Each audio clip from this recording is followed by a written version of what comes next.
Então, Miqueias capítulo 5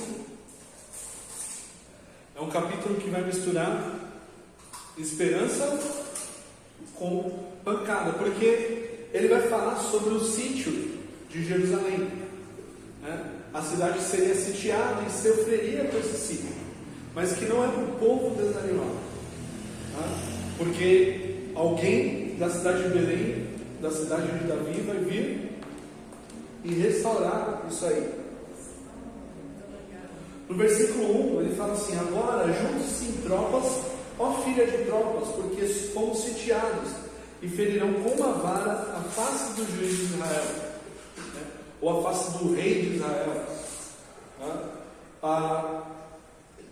Quando ele fala ó filha de tropas, ele está se referindo que Israel é uma nação que sempre esteve em guerra com as outras nações, né? Sempre que se precisou levantar as tropas, o que o povo fazia? Levantava as tropas, né? Juntava as tropas. Então por isso que ele fala, agora junte-se em tropas, porque você é uma filha de tropas, né? Estamos sitiados. Ele está se referindo ao sítio da Síria, né, que aconteceu no ano 701. E o rei seria ferido com uma vara, né, a face do juiz de Israel. Ferirão com uma vara a face do juiz de Israel. A Síria sitiou Jerusalém em 701, e depois a Babilônia sitiou de novo a Jerusalém 3 vezes, né, que foram as 3 invasões da Babilônia em 605, 587, 598 e 587. E na última invasão da Babilônia, Jerusalém foi destruído, o templo foi destruído, e aí os reis de Israel foram humilhados, e esse bater na vara no rosto é um sinal de humilhação,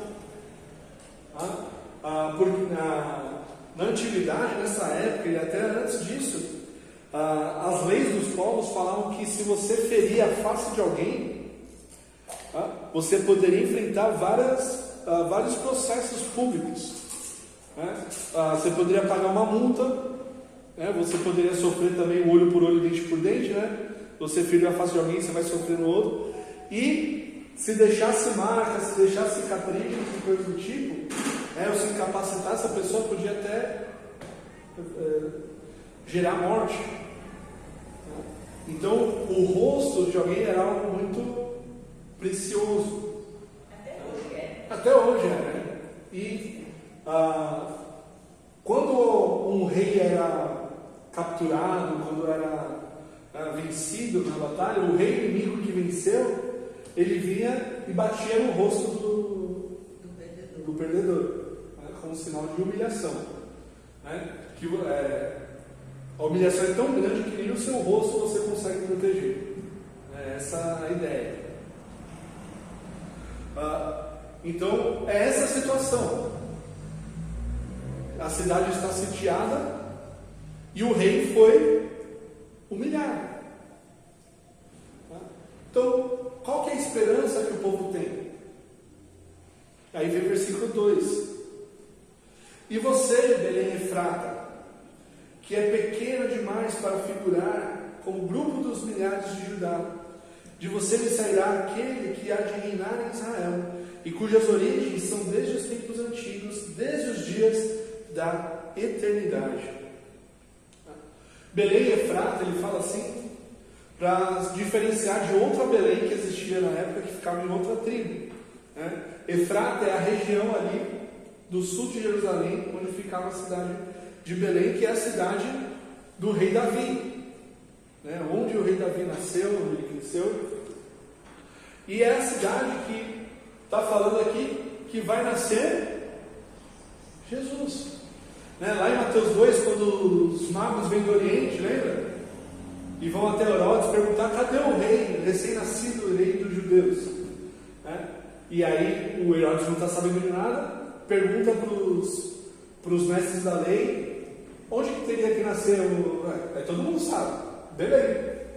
Então ele encaminha os magos até Belém. Olha como que ele se refere a Belém. Você que é pequena demais para figurar como o grupo dos milhares de Judá. A cidade de Belém era muito pequena nessa época, cerca de 500 pessoas. 500 pessoas, a cidade inteira. Então, o povo de Israel ele era dividido por grupos de milhares. Só que Belém era tão pequena que nem tinha milhares de pessoas. E tanto que quando a terra foi dividida, lá com Josué, e as cidades começaram a ser distribuídas pelas tribos, Belém nem aparece, de tão insignificante que ela era para entrar nessa divisão. Então ele fala: você é pequena demais para figurar como o grupo dos milhares de Israel. De você me sairá aquele que há de reinar em Israel. E quem que é esse que vai reinar em Israel? Jesus. Como que a gente sabe? Por causa da descrição que ele faz. Olha só. Cujas origens são desde os tempos antigos, desde os dias da eternidade. Então essa pessoa ela não pode ser uma pessoa qualquer, pode? Uma pessoa que ia nascer ali, qualquer uma. Não. É uma pessoa que sempre existiu. Porque ele já existia desde a eternidade. Então ele está se referindo exatamente a Jesus, ao Messias que vai nascer. E a gente sabe por Isaías que o Messias ele é descendente de Davi, por meio do profeta Natan também, a gente sabe que ele é descendente de Davi. E através de Miqueias a gente fica sabendo que ele nasceria também em Belém. Portanto, versículo 3: o Senhor nos entregará até o tempo em que a que está em dor estiver dado à luz. Então o restante de seus irmãos voltará aos filhos de Israel. E aqui ele começa a falar sobre o período da vinda do Messias, o que ele fará. Mas nessa profecia está misturado a primeira vinda com a segunda vinda de Jesus. Mas parece que é uma coisa só. E a gente já viu profecias lá em Isaías, em Samuel também, mostrando que algumas profecias elas vêm juntas, São de períodos diferentes, mas elas vêm compactadas, parecendo que está se referindo a uma coisa só. Então, ele fala: portanto o Senhor nos entregará até o tempo em que a que está em dor estiver dada à luz. Então o restante de seus irmãos voltará aos filhos de Israel. Ele se manterá firme e apacentará o povo na força do Senhor, na majestade do nome do Senhor seu Deus, e eles habitarão seguros, porque agora ele será engrandecido até os confins da terra, e ele será a nossa paz. Jesus já veio, nasceu em Belém e morreu na cruz por nós. Então o versículo 2 já se cumpriu, mas o versículo 3 e 4 ainda não. Parte do versículo 3 sim, porque ele fala daquela que está de dor, estiver na luz e tal. Mas essa parte dessa paz, dessa segurança que ele vai trazer para a nação, que os filhos de Israel vão voltar, vão se reunir debaixo do Messias, isso ainda não se cumpriu.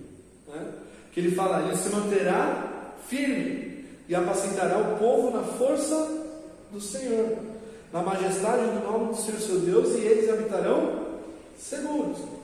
Tem alguma coisa segura lá em Israel hoje? A gente só fica ouvindo de guerra, de atentado, de coisa assim. Porque agora ele será engrandecido até os confins da terra, e ele será a nossa paz. É aquilo que ele está falando no capítulo 4, que toda a terra ficará debaixo da autoridade do Senhor, e todos os filhos de Israel serão reunidos. Quando a Assíria vier à nossa terra e quando entrar em nossa fortaleza, levantaremos contra ela 7 pastores e 8 chefes do povo. Estes dominarão a terra da Síria com a espada e a terra de Nimrod, dentre as suas próprias portas. Assim nos livrará da Síria quando esta vier à nossa terra e invadir as nossas fronteiras.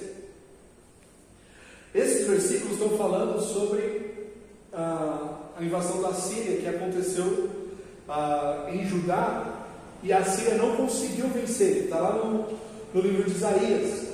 Lembra que o profeta Isaías vai até o rei Ezequias e fala, vocês não vão precisar pegar em armas, nenhuma flecha vai ser lançada contra a cidade, porque o rei da Síria vai ouvir uma mensagem da sua terra e vai voltar para a sua terra, e lá ele vai morrer. É sobre isso que está falando aqui. E esses 7 pastores, 8 chefes do povo, pode se referir a uma coligação que aconteceu ali entre vários povos que se coligaram contra a Síria, e também pode se referir ao número 7 como o número da perfeição, de que o que vai acontecer aqui vai ser de modo perfeito. Então, o povo ele tem que se preparar para momentos de tristeza, de terror mesmo, momentos de desespero, de calamidade, ao mesmo tempo que eles esperam as promessas do Senhor se cumprirem. E o Senhor já está falando, isso vai se cumprir. O sítio vai acontecer, vocês vão sofrer, vocês vão passar por calamidade, vocês vão passar por todos esses problemas, mas saibam que a promessa vai se cumprir. Tenham esperança de que o Senhor vai reinar. E é engraçado, que essa promessa já faz quanto tempo?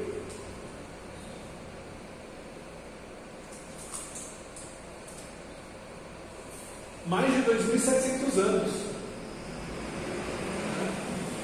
E só a primeira parte aí se cumpriu, do nascimento de Jesus. A gente está esperando a segunda vinda de Cristo para que Ele reine sobre toda a terra.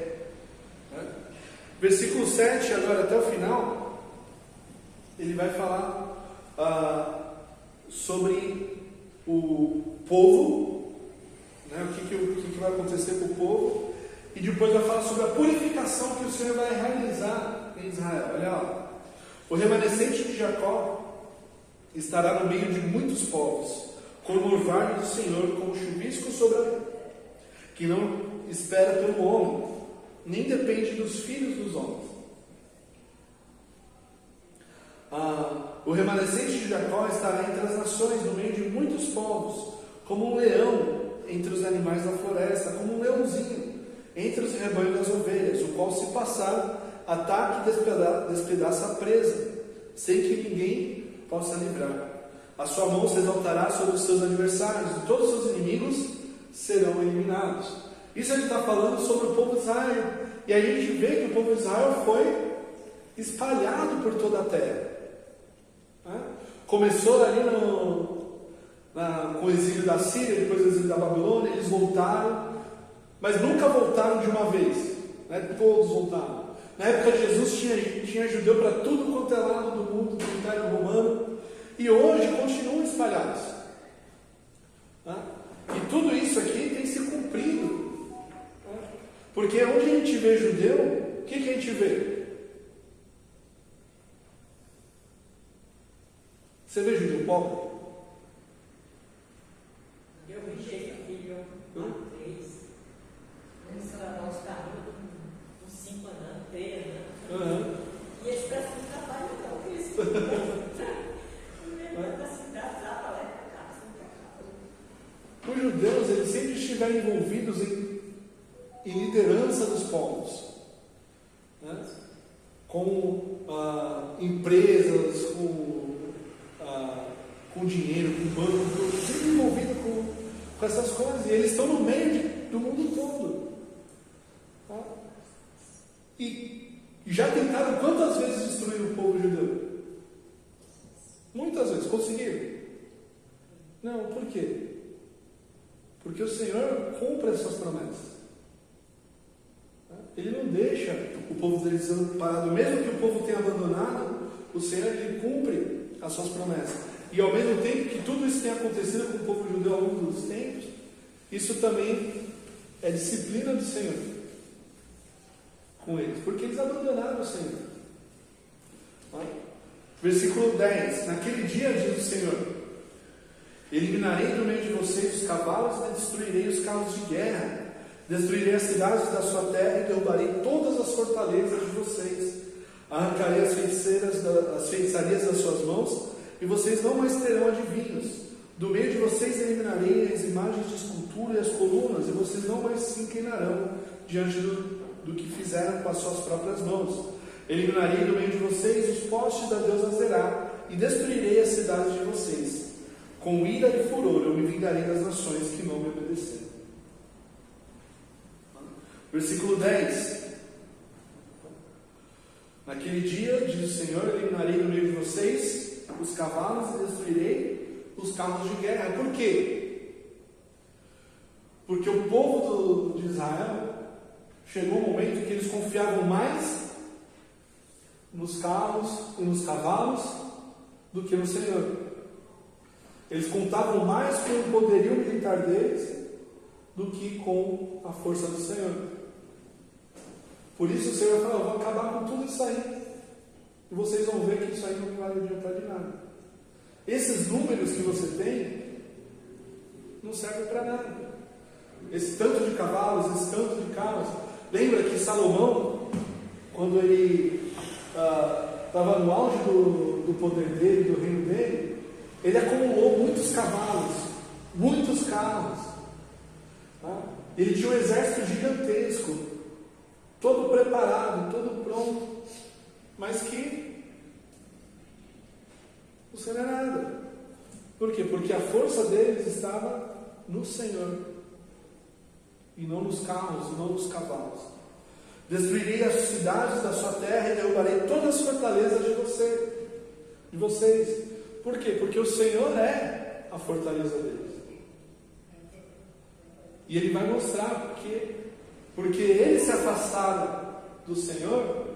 Ele vai mostrar que tudo aquilo todas as fortalezas, todos os castelos, todo o poderio militar que eles têm não serve de nada se o Senhor não estiver com eles.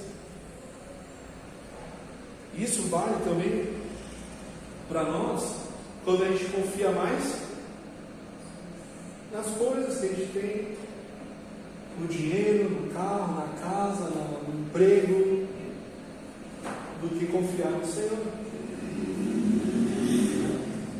E como a gente falou domingo, né, quanto tempo demora para a gente perder aquilo que a gente ficou anos lutando para construir?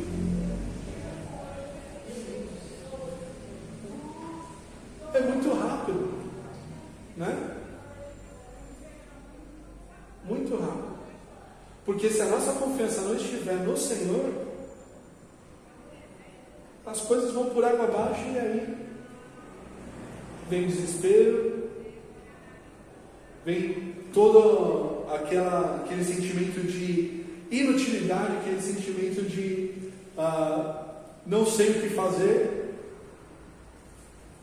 Mas se o Senhor estiver do nosso lado, com essas coisas ou sem essas coisas, a gente sabe o que fazer. A gente sabe em quem confiar. Está seguro, né? Oi? E está seguro. E está seguro. Não tem como escapar disso. Versículos 12 ao 14, ele fala do pecado da idolatria que assolava Israel. Arrancarei as feitiçarias das suas mãos e vocês não mais terão adivinhos. Eles se entregaram para essa cultura pagã, né, de feitiçaria, de adivinhos, né, de tirar sorte, de tentar descobrir o futuro de alguma forma. em vez de confiar no Senhor, ao invés de viver de acordo com a vontade do Senhor que já estava declarada para eles através da lei. Eles foram atrás de deuses estranhos. A recompensa é a punição, né? Oi? A recompensa é a punição. É a punição. Porque Deus é justo, né? Uhum. Ele fala: no meio de vocês eliminarei as imagens de escultura e as colunas, e vocês não mais se inclinarão diante do que fizeram com as suas próprias mãos. Olha aqui como que ele descreve a idolatria. A idolatria é algo que vocês fizeram com as próprias mãos. Como é que você pode adorar algo que você fez com as suas próprias mãos? Como que aquilo pode ser maior do que você mesmo? E até hoje. Até hoje, né? Acontece isso. Eliminarei do meio de vocês os postes da deusa Azerá e destruirei as cidades de vocês. Onde que eles vão se esconder agora? Não tem mais esconderijo. Porque o esconderijo deles era o Senhor. Mas eles saíram da presença do Senhor. Eles abandonaram o Senhor. Então o Senhor vai abrir a terra para os inimigos. E os inimigos vão entrar, vão destruir tudo e vão levar todos eles para o exílio. Com ira e furor, eu me vingarei das nações que não me obedeceram. Assim como o Senhor puniu Israel por seu pecado, por abandonar o Senhor, as outras nações também sofrerão o mesmo destino por não confiarem no Senhor, por não obedecerem ao Senhor. Elas são indesculpáveis também. E o Senhor deixa isso bem claro. Aqui ele fala bem rápido, mas no livro de Abacuque ele fala que, embora eles estivessem usando a Babilônia para trazer o julgamento sobre Israel, a Babilônia também sofreria as consequências por não obedecer ao Senhor. Então, ao mesmo tempo que Miqueias está trazendo uma mensagem de esperança, ele está também trazendo a mensagem de julgamento, de destruição. Porque se afastar do Senhor só pode levar para onde? Para a calamidade. A gente lá em Deuteronômio está chegando já no capítulo 28. E quando a gente chegar no capítulo 28, vocês vão ver que tudo isso que a gente está lendo vai fazer sentido. Porque Deus vai explicar ali direitinho o que acontece quando o povo desobedece a Ele. Faltam só mais 2 capítulos para a gente terminar o Miqueias. Capítulo 6 e o capítulo 7. E a gente vai ver que o Senhor continua falando do juízo, continua falando da esperança também. Lembra, o Senhor, Ele disciplina a quem ama. A quem Ele não ama, Ele destrói. Como Ele fala no versículo 15: com ira e furor eu me vingarei de todas as nações que não me obedecerem. Mas aqueles a quem Ele ama, Ele disciplina. E a disciplina, ela sempre vem com esperança, com o cuidado de Deus. Amém? Alguma dúvida? Aqui está arvoreiro, arvoreiro. Oi? Os alegrias, arvoreiros. Versículo 12. É a mesma coisa.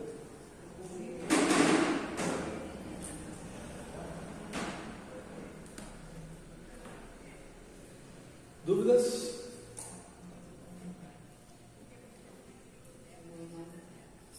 Não?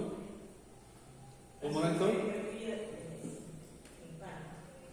Não? Fala. Eu queria falar assim, que até hoje eles têm aqueles rituais, né, que quando a gente foi para Israel, eu também, aqui no Brasil. No Brasil existe uma reunião de 6 para 6 crianças. E eles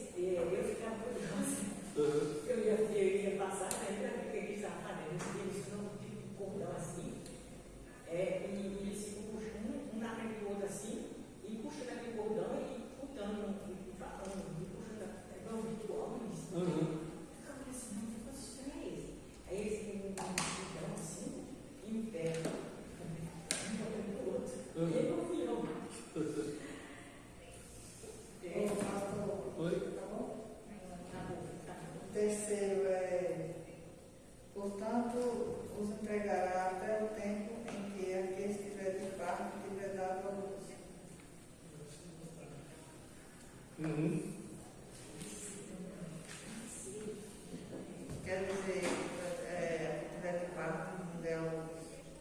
Sim, está falando sobre o nascimento de Jesus. Aqui. Lembra que o povo de Israel foi para a Babilônia, depois quando voltou da Babilônia, eles ficaram sob jugo de várias nações ao longo do tempo. E quando Jesus nasceu, eles estavam debaixo do domínio romano. Aí no ano 70, depois de Cristo, Jerusalém foi destruída e os judeus foram espalhados por toda a terra. Somente depois da Segunda Guerra Mundial que começaram a voltar para a Palestina, para Jerusalém, para a região ali.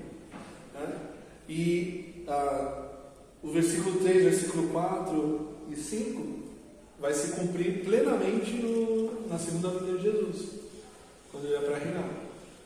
Então isso começa com o nascimento de Jesus e termina na segunda vinda. Mais alguma dúvida? Eu queria que você fizesse uma dúvida. Não é nesse texto aqui, não. É na Sunamita. A Sunamita que Eliseu. Está lendo, né? E Eliseu orou para Deus, né? E deu o filho para ela. Só que o filho morreu, né? Aí depois Eliseu ressuscitou de novo, né? Só que quando ela foi para Eliseu falar sobre o menino, e Eliseu perguntou: vai tudo bem com sua casa, seu marido, seu filho? Ela falou: vai tudo bem. Eu fiquei pensando, mas como é que ela deixou o filho morto lá, né? Aí eu fiquei pensando: ela mentiu ou mentiu? Né? Ela escondeu, na verdade, porque ela queria que Eliseu fosse com ela. Mas ele falou: vai tudo bem, porque ela fala, vai tudo bem, mas logo ela já cai de joelhos, né? Então, porque ele manda Geazi falar com ela primeiro, né? Isso, pelo amor não. Mas ela queria falar direto com o Eliseu, não queria falar com Geazi. A história é triste, mas ao mesmo tempo Uhum. ia ficar feliz. Sim. Olha, às vezes a gente fica pensando assim, né? Ninguém quer nada de droga, né? Das outras pessoas, ninguém quer nada de droga. Mas só que Eliseu falou assim: essa mulher foi tão gentil com nós, né? Essa mulher fez tudo com nós, o que vamos fazer para ela também, né? Aí o criado dele deu a sugestão, né? Ela não tem filho, ela já estão todos velhos, né? Não tem filho. Aí Eliseu pediu o filho para ela, né? Deus concedeu. Sei. Eu gostei bastante. Vamos orar? Pai, muito obrigado pela tua palavra, que nos abençoa, que nos consola, que nos faz chegar mais perto de ti, nos faz entender mais o teu plano para nossas vidas. Esse teu plano que foi feito antes da fundação do mundo e que está se cumprindo a cada dia. Muito obrigado, Deus, pelo teu cuidado, muito obrigado, Deus, pela tua mão poderosa nas nossas vidas, que nos guia, que nos cuida, Deus, e podemos confiar que o Senhor vai continuar cuidando de nós todos os dias. Que essa semana que já está terminando, Deus, seja uma semana de glorificação ao teu nome, Deus, e de dependência de ti. Que a gente jamais se deixe de se desviar pelas coisas terrenas, Senhor, mas que a gente possa olhar para aquelas coisas que são eternas, Deus, confiando em ti, entregando tudo nas tuas mãos. Muito obrigado por cada irmão, por cada irmã, e que possamos nos reunir novamente para ti e glorificar até que o Senhor volte. Muito obrigado, em nome de Jesus. Amém.